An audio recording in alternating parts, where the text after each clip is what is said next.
Hello दोस्तों, आप सभी को मेरा नमस्कार। मैं किरण शर्मा आप सभी का स्वागत करती हूं अपने channel home science all in one में। तो आज मैं एक नए वीडियो के साथ उपस्थित हुई हूं आप लोगों के सामने। जैसा कि हम लोग कार्बोहाइड्रेट पढ़ रहे हैं, तो कार्बोहाइड्रेट में हम लोग चौथे पार्ट तक पढ़ चुके हैं। आज मैं पाँचवें पार्ट के साथ उपस्थित हुई हूँ। मुझे उम्मीद है कि चौथे पार्ट तक आप लोगों को मेरा वीडियो जो है पसंद आया होगा, आप लोगों के लिए काफ़ी हेल्पफुल रहा होगा। तो इसी सोच के साथ मैं पाँचवें वीडियो को लेकर आई हूँ। तो मुझे उम्मीद है आप लोगों को काफ़ी बेनिफिट मिल रहा होगा इस वीडियो से। तो आइए आप लोग आगे चलते हैं। जैसा कि हम लोग को स्टार्च के बारे में पढ़ना था, हम लोग पढ़ रहे थे स्टार्च की विशेषता के बारे में। तो स्टार्च की कुछ विशेषताएं बच गई थी जो बताना था, तो आज हम उसी से स्टार्ट करेंगे कि स्टार्च की विशेषताएं क्या क्या होती हैं। तो स्टार्च जो होता है ऊर्जा का काफ़ी अच्छा स्रोत होता है। और आइए हम लोग आगे चलते हैं, स्टार्च के विशेषता के बारे में जानते हैं। चलिए आइए। सूक्ष्मदर्शी से देखने पर अलग अलग माध्यम से प्राप्त स्टार्च के कण अलग अलग आकार के होते हैं, यानी कि माइक्रोस्कोप से जब हम स्टार्च के स्ट्रक्चर को देखते हैं तो क्या होते हैं, जैसे हमें प्राप्त होते हैं स्टार्च किससे, पेड़ पौधे या साग सब्जियों से प्राप्त होते हैं। तो जैसे जैसे प्राप्त होते हैं वो अलग अलग चीज़ों से, तो उनका स्ट्रक्चर भी जो होता है वो अलग अलग होती है, उनकी बनावट जो होती है वो अलग अलग होती है। आइए आगे चलते हैं। मक्के से प्राप्त स्टार्च का आकार बड़ा होता है, यानी कि जो मक्के में स्टार्च पाया जाता है, मक्का जिसको हम लोग भून के खाते हैं, बहुत ही टेस्टी होता है। तो मक्के में क्या होता है, बड़े स्टार्च पाए जाते हैं, बड़े आकार के स्टार्च पाए जाते हैं। तो आइए आगे चलते हैं। चावल से प्राप्त स्टार्च के कण छोटे छोटे होते हैं। ये सारी चीज़ें आप लोग याद रखिएगा, ये काफ़ी इंपॉर्टेंट है।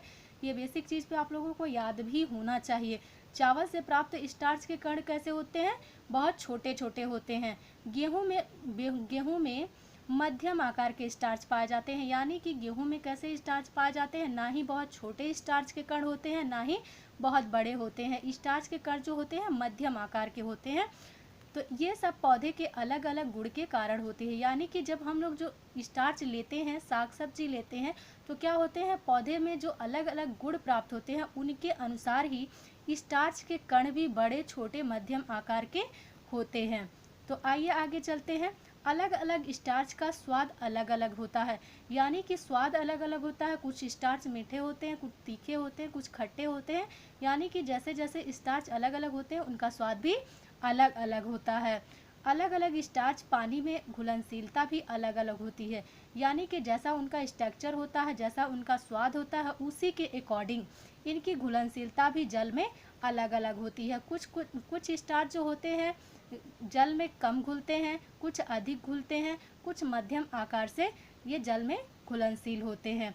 तो आइए आगे चलते हैं। अलग अलग स्टार्च का सुगंध भी अलग अलग होता है। जैसा कि आपने आकार के बारे में जान लिया कि अलग सारे स्टार्च जो होते हैं वो अलग अलग होते हैं, उनके स्वाद भी अलग अलग होते हैं और उनकी पानी में घुलनशीलता भी अलग अलग होती है। उसी प्रकार इनके सुगंध भी अलग अलग होते हैं। तो ये सारी चीज़ें आप लोग याद रखिएगा, ये काफ़ी इम्पॉर्टेंट है। आपको इससे काफ़ी सहायता मिलेगी अगर आप लोग याद रखते हैं इन चीज़ों को। तो आइए आगे चलते हैं। स्टार्च सबसे अधिक मात्रा में पौधे के बीज में पाई जाती है, यानी कि स्टार्च जो होता है वो बीज वाले पदार्थ में अधिक मात्रा में उपस्थित होता है। तो इसको आप लोग याद रखिएगा। स्टार्च की सबसे अधिक मात्रा किस में पाई जाती है, बीज में पाई जाती है। पौधे से जो प्राप्त बीज होते हैं उनमें स्टार्च की मात्रा सबसे अधिक होती है। तो आइए हम लोग आगे चलते हैं, इसी के साथ डेक्स्ट्रीन के बारे में जानते हैं। डेक्स्ट्रीन के बारे में हम लोग जानते हैं, पॉलीसेक्राइड्स में जो है पौष्टिक तत्वों के आधार पर इन सब चीज़ों को बांटा गया है, रखा गया है। उन्हीं में से क्या है, स्टार्च है, और दूसरे नंबर पे उन्हीं में से डेक्स्ट्रीन है। डेक्स्ट्रीन भी पौष्टिक तत्वों के आधार पे काफ़ी महत्वपूर्ण है। तो आइए हम लोग डेक्स्ट्रीन के बारे में भी जानते हैं। डेक्स्ट्रीन आखिर होता क्या है। डेक्स्ट्रीन पॉलीसेक्राइड के अंतर्गत आता है, यानी कि हमने पहले ही बता दिया पॉलीसेक्राइड का ये क्या है, पोषक तत्व के आधार पर काफ़ी इम्पॉर्टेंट है ये। तो आइए आगे चलते हैं। डेक्स्ट्रीन स्टार्च के अर्ध उद्ध विच्छेदन से प्राप्त किया जाता है, यानी कि जब हम स्टार्च को पकाते हैं तो अर्ध विच्छेदन उसका होता है, उससे क्या प्राप्त होता है, ये डेक्स्ट्रीन प्राप्त होता है। ये आप लोग याद रखिएगा, स्टार्च के अर्ध उद्ध विच्छेदन से क्या प्राप्त होता है, डेक्स्ट्रीन प्राप्त होता है। ठीक, तो एग्जाम्पल के रूप में हम लोग देख लेते हैं, तो ये चीज़ें अच्छे से समझ में आ जाएगी अगर आप लोग एग्जाम्पल भी देख लेंगे एक बार। तो आइए रोटी पकाने पर रोटी लाल या भूरे रंग की हो जाती है। क्यों हो जाती है? क्योंकि इसका स्टार्च का अर्ध उद्ध विच्छेदन होता है, तो ये रोटी जो होती है लाल या भूरे रंग की हो जाती है। चावल को तवे पर भूनने से उसका कलर लाल या भूरा हो जाता है। ये किस कारण होता है? स्टार्च के ऊर्ध्व विच्छेदन के द्वारा होता है। रोटी एवं चावल के रंग बदलने का मुख्य कारण क्या होता है? डेक्स्ट्रीन होता है। जब स्टार्च का ऊर्ध्व विच्छेदन होता है तो क्या होता है? डेक्स्ट्रीन में वो बदल जाता है। डेक्स्ट्रीन के कारण क्या होता है? जब उसमें स्टार्च में डेक्स्ट्रीन भी उपस्थित रहता है तो क्या होता है? ऊर्ध्व विच्छेदन के कारण क्या, डेक्स्ट्रीन के कारण क्या होता है? ऊर्ध्व विच्छेदन होता है। तो आइए हम लोग आगे चलते हैं। ताप के संपर्क में आकर स्टार्च जो होता है डेक्स्ट्रीन में बदलने लगता है। यानी कि जब स्टार्च होते हैं, जब हम अपने भोज्य पदार्थ को पकाते हैं तो क्या होता है? स्टार्च जो होता है वो धीरे धीरे किस में बदलने लगता है? डेक्स्ट्रीन में बदलने लगता है और उसका कलर जो होता है भूरा और लाल होने लगता है।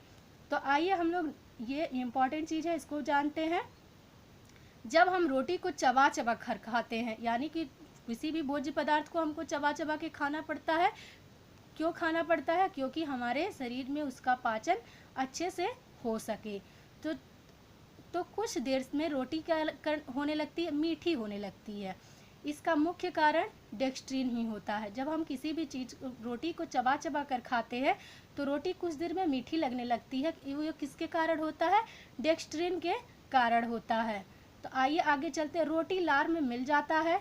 लार में टाइलिन नामक एंजाइम पाया जाता है। ये काफ़ी मोस्ट इम्पॉर्टेंट है। ये टीजीटी पीजीटी में ज़रूर पूछता है कि लार में कौन सा एंजाइम पाया जाता है। कौन सा एंजाइम पाया जाता है लार में?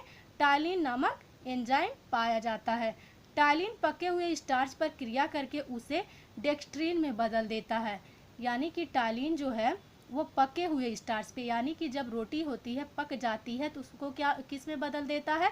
डेक्स्ट्रीन में बदल देता है। तो उम्मीद है आप लोगों को समझ में आ रहा होगा। तो इसी के साथ साथ आप लोग नोट्स भी बनाते जाइए। अंकुरित अनाज में डेक्स्ट्रीन की मात्रा अधिक होती है। यानी कि जो बीज वाले पदार्थ होते हैं, बीज वाले भोज्य पदार्थ होते हैं, जैसे चने हो गए, अनाज हो गए, ठीक, मटर हो गई, दालें हो गई, तो ये जो अंकुरित हो जाते हैं तो उसमें क्या होती है? डेक्स्ट्रीन की मात्रा अधिक हो जाती है। तो आइए आगे चलते हैं, आगे जानते हैं क्या चीज़ें हैं। डेक्स्ट्रीन कार्न शुगर एवं कार्न सिरप में पाया जाता है। कार्न मतलब होता है मक्का, मक्का में पाया जाता है। डेक्स्ट्रीन कार्न शुगर और कार्न सिरप में पाया जाता है। इसको आप लोग याद रखिएगा, ये इम्पॉर्टेंट है। डेक्स्ट्रीन किस में पाया जाता है? कार्न शुगर और कार्न सिरप में पाया जाता है।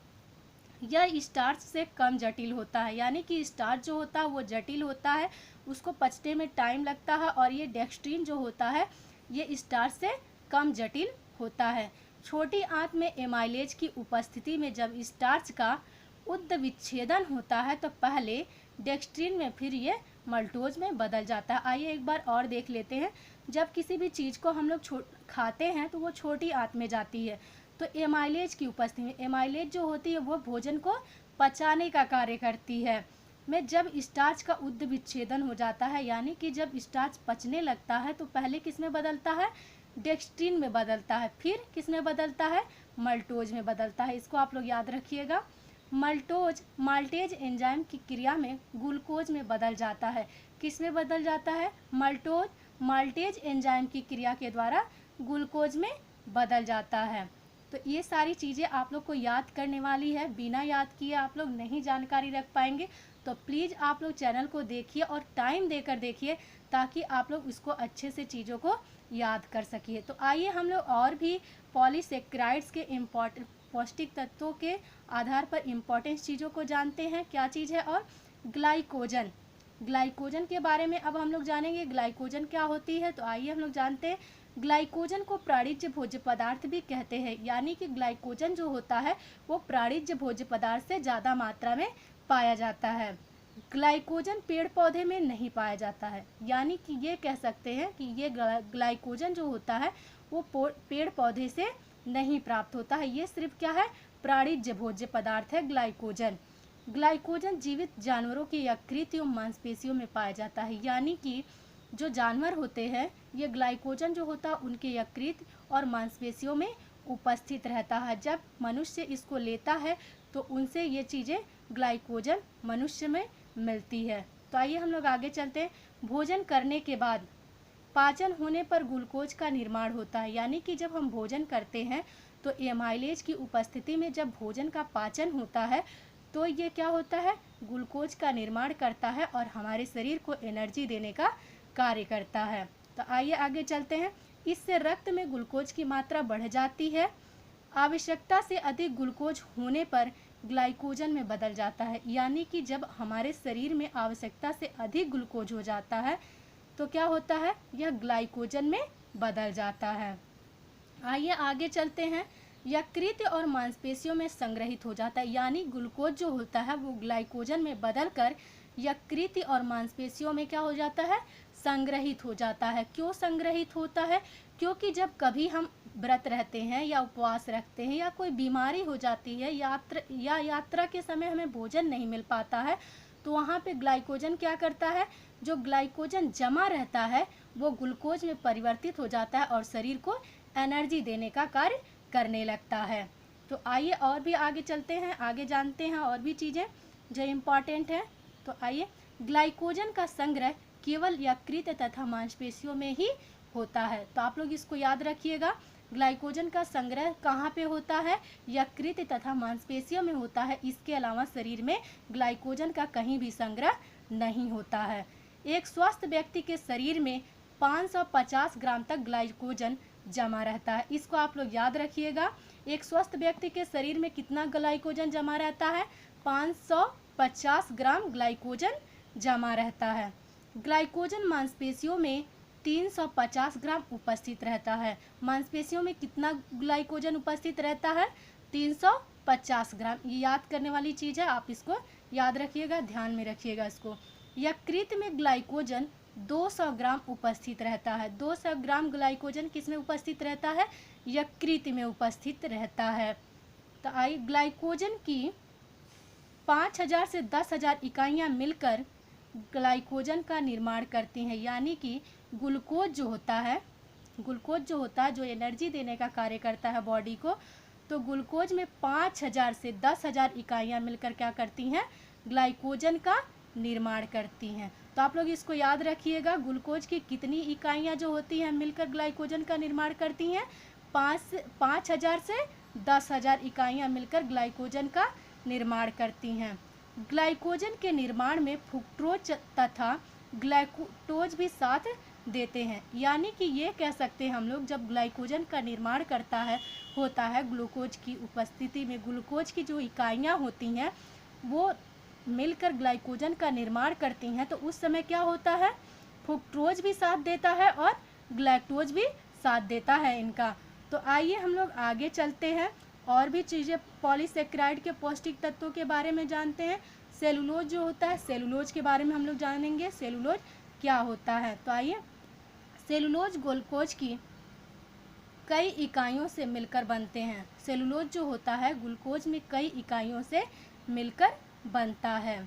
सेलुलोज अनाज, दाल, फल एवं सब्जियों के छिलकों में रेशे के रूप में उपस्थित रहता है, यानी कि सेलुलोज जो कहाँ से प्राप्त होता है, वो अनाज, दाल, फल एवं सब्जियों के छिलकों में पाया जाता है सेलुलोज। तो कुछ सब्जियां होती हैं जैसे भिंडी, बैगन, पालक, सहजन, मूली, गाजर, लौकी, नेनुआ आदि। तो ये सब्जियां क्या होती हैं, ये सब्जियां दिन बढ़ने पर इनके पक जो जाती हैं उनमें क्या होते हैं, रेशे मोटे हो जाते हैं और इनके जो रेशे होते हैं दिखाई देने लगते हैं। जब सब्जियां ज़्यादा दिन की हो जाती है, तोड़ने में इनमें उपस्थित मोनो तथा डाइसेक्राइड सेलुलोज में बदल जाते हैं, यानी कि जब ये ज़्यादा दिन की हो जाती हैं तो इनकी क्या होती हैं, मोनोसेक्राइड्स और डाइसेक्राइड जो होती हैं वो किस में बदल जाती हैं, वो सेलुलोज में बदल जाती हैं, कि यानी कि उनमें जो होता है रेशे ही रेशे दिखाई देते हैं, जिससे सब्जियां कड़ी हो जाती हैं और खाने योग्य नहीं रहती हैं। तो आइए हम लोग आगे चलते हैं। भोजन में सेलुलोज का काफ़ी महत्व है। भोजन में सेलुलोज का काफ़ी क्यों महत्व है, क्योंकि ये जो होता है कब्ज को रोकता है। तो आइए हम लोग आगे चलते। मनुष्य के शरीर में सेलुलोज का पाचन नहीं होता है, इसको आप लोग याद रखिएगा। मनुष्य के शरीर में जो होता है सेलुलोज का पाचन नहीं होता। मनुष्य के शरीर में किसका पाचन नहीं होता है, सेलुलोज का पाचन नहीं होता है। तो आइए आगे चलते हैं, हम लोग आगे जानते हैं। सेलुलोज पर एमाइलेज का कोई प्रभाव नहीं पड़ता है, यानी कि जो भोजन को पचाने का कार्य करता है एमाइलेज, वो सेलुलोज को नहीं पचा पाता है, उस पर कोई प्रभाव